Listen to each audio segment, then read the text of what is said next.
Hello guys, আমরা উল্টে guys না উল্টাবো না। দেখো রাস্তার অবস্থা দেখো, জলে কাদা হয়ে গেছে পুরো।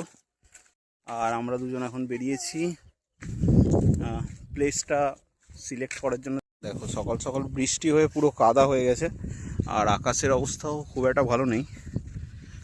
দেখা যাক, ঠিকঠাক ওয়েদার দিলে ও রেডি হয়ে শ্যুটটা আগে করে নিতে হবে। হতেই হবে, শ্যুট আজকে কমপ্লিট করতে হবে, তাই তো? ইয়েস।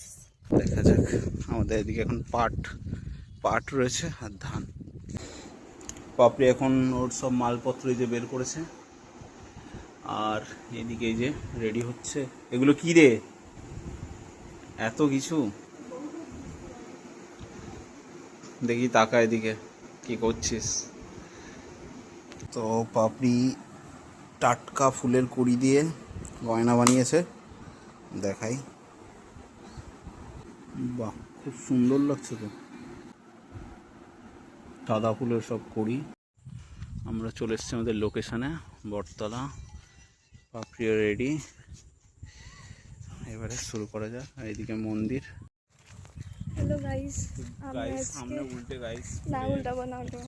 আমরা আজকে ভিডিও শ্যুট করতে এসেছিলাম। এই যে সুজয়দা, আজকে আমার ক্যামেরাম্যান। আর এই যে রাস্তার অবস্থা, আমরা খুব ভালোভাবে সফল হয়েছি। টাটা। ওয়েদারও ঠিকঠাকই ছিল, মানে একটু রোদ হলে ভালো হতো, আমরা দেরি করেছি। হ্যাঁ, ওকে বাই।